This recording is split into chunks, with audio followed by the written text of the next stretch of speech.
Bonsoir, soyez richement bénis dans le nom précieux de notre Seigneur Jésus de Nazareth, et qu'il vous donne vraiment cette grâce de persévérer dans les épreuves, malgré l'affliction, de vous accrocher au Seigneur, de lui faire confiance en toutes choses, sachant que grande sera votre récompense dans les cieux.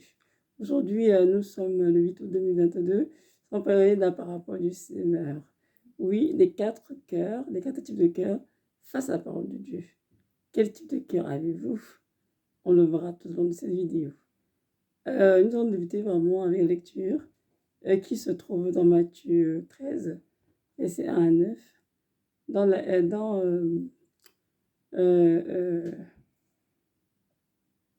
Dans cette parabole, le Seigneur nous présente justement les quatre types de cœur ou de terre face à la parole de Dieu. Alors, ma chère, je te laisse lire. Une grande foule s'étant assemblée auprès de lui, il monta dans une baraque et il s'assit. Toute la foule se tenait sur le rivage. Il leur parla en parabole sur beaucoup de choses et il dit: Un semeur sortit pour semer. Comme il semait, une partie de la semence tomba le long du chemin. Les oiseaux vinrent et la mangèrent. Une autre partie tomba dans les endroits pierreux où elle n'avait pas beaucoup de terre.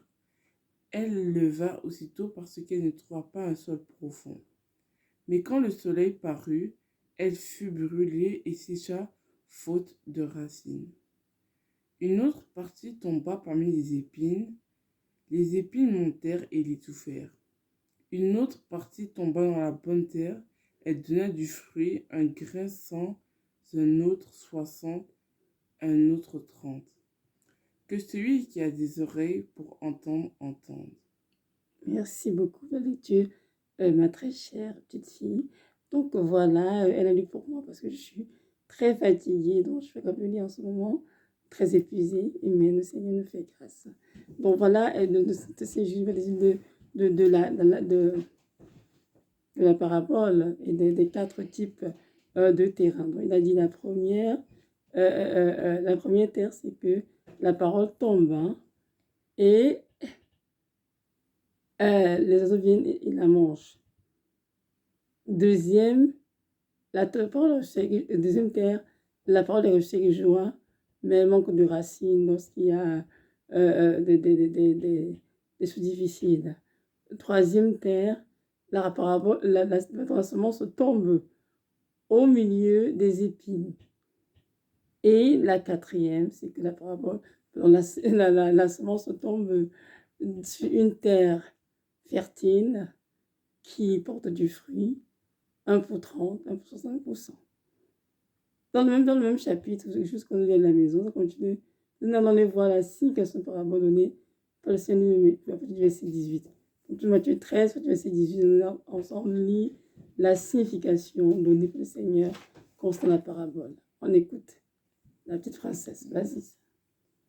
Vous donc, écoutez ce que signifie la parabole du semeur.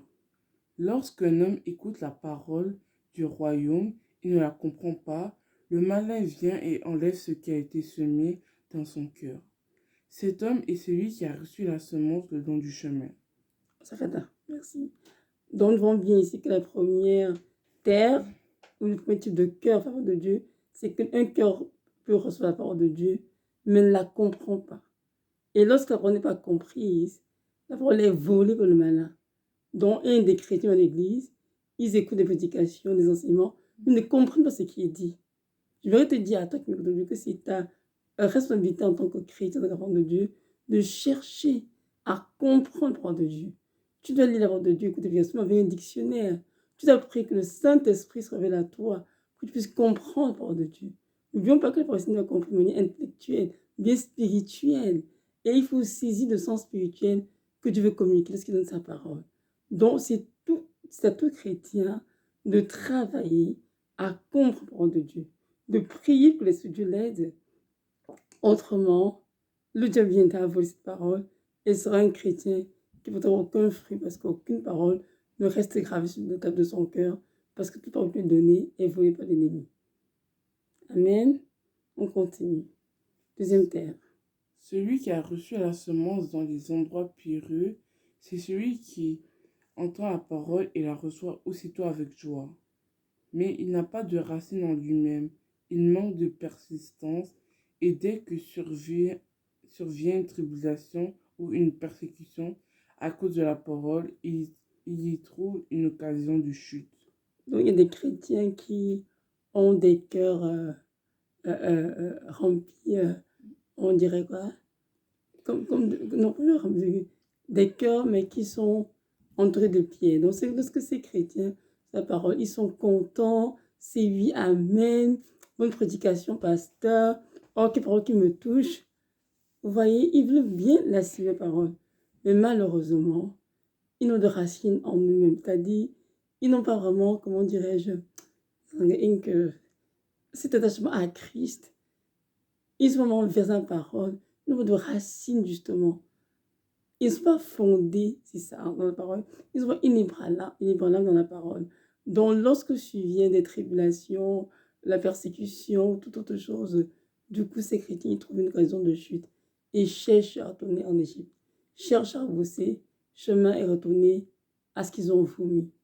Donc, toi qui me ce moment, est-ce que tu es ce type de chrétien? Est-ce que tu as beaucoup de racines en toi? Ou es-tu vraiment ancré en Yeshua? Es-tu vraiment fondé, enraciné dans ce que tu professes? Au point que peu importe ce que tu as écouté, peu importe ce qui est arrivé, tu as continué d'aimer Jésus, de persévérer dans la prière, de t'attendre à lui, peu importe ce que la vie. Tu dois te poser la question et de donner la réponse à toi-même parce que c'est très important, surtout avec ces temps qui nous attendent, les temps de la fin. Tout chrétien doit véritablement être enraciné en Christ, avoir des racines. C'est très important parce que sans cela, tu vas maintenir dans la persécution. Amen. Continue, ma chérie. Celui qui a reçu la semence parmi les épines, c'est celui qui entend la parole, mais en qui les soucis du siècle et la séduction des richesses étouffent. Cette parole et la rendent infructueuse. Oui, des chrétiens qui veulent du Seigneur. Oui, ils comprennent bien ce que Dieu attend d'eux, mais ils ne peuvent pas ce que Dieu attend d'eux parce qu'ils sont très portés le monde. Ils sont tournés vers la mondanité, les choses de ce siècle, comme s'acquérir des richesses, s'acquérir sur le pouvoir, la notoriété, trop de choses en fait de cette terre. Ils sont des biens passagers, mais ils sont tellement à fond dedans que ces choses viennent étouffer la parole qu'ils ont reçue et malheureusement ils ne portent aucun fruit. Parce qu'ils écoutent ce que dit Yeshua, ils comprennent comme c'est que Dieu attend d'eux, mais ils ne peuvent tout simplement pas quitter le monde pour venir rester sous Christ et être soumis à sa parole.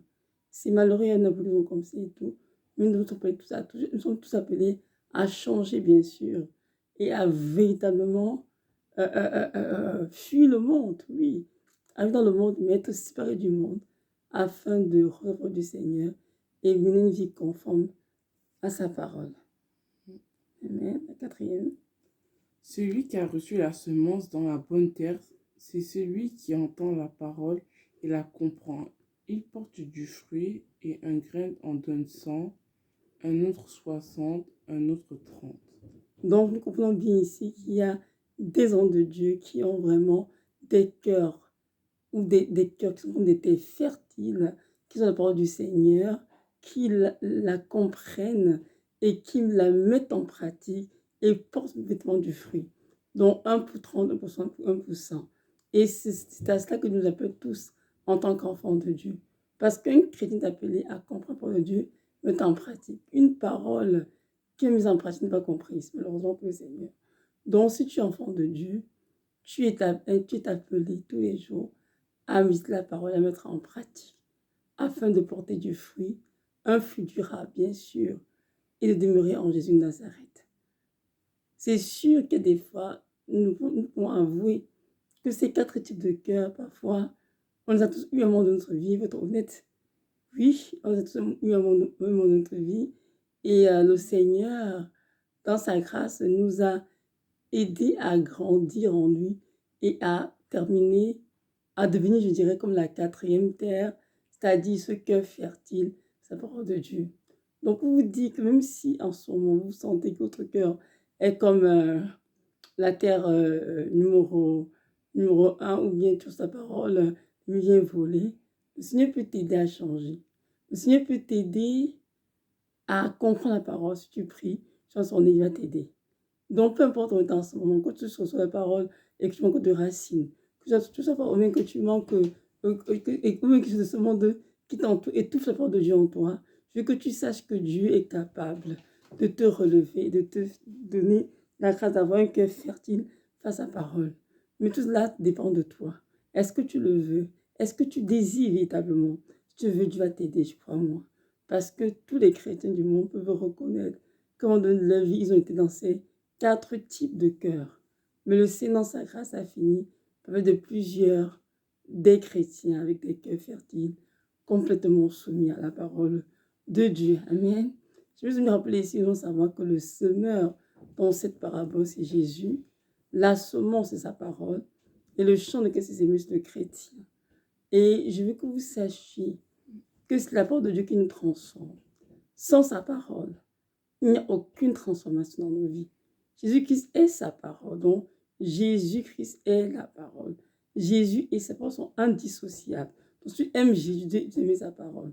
Donc, tous ces chrétiens qui disent dans tout le monde entier, qui sont chrétiens non pratiquants, racontent des mensonges parce qu'on peut être chrétien non pratiquant. Si tu crois, tu dois pratiquer. Dans Jacques, il est écrit, ne vous bornez pas, écoutez avant que vous ayez oublié, mais recevez la parole, méditez la parole et mettez la parole en pratique. Amen. Donc, toi, enfant de Dieu, tu es appelé à comprendre la parole et mettre en pratique pour porter du fruit. Donc, bonne impression en Christ. Je vous laisse sur ce avec ceci. Faisons d'y méditer.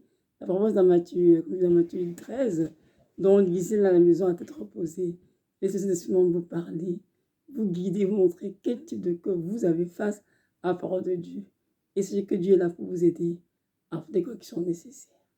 N'oubliez pas que Dieu revienne bientôt et que c'est sa parole qui va nous juger. Oh oui, le jugement, c'est sa parole qui va nous juger. Rien d'autre. Donc, il est important que chaque chrétien veille sur sa vie et mène une vie conforme, une vie soumise totalement à la parole de Dieu. Soyez richement bénis. Maranatha, Jésus revient.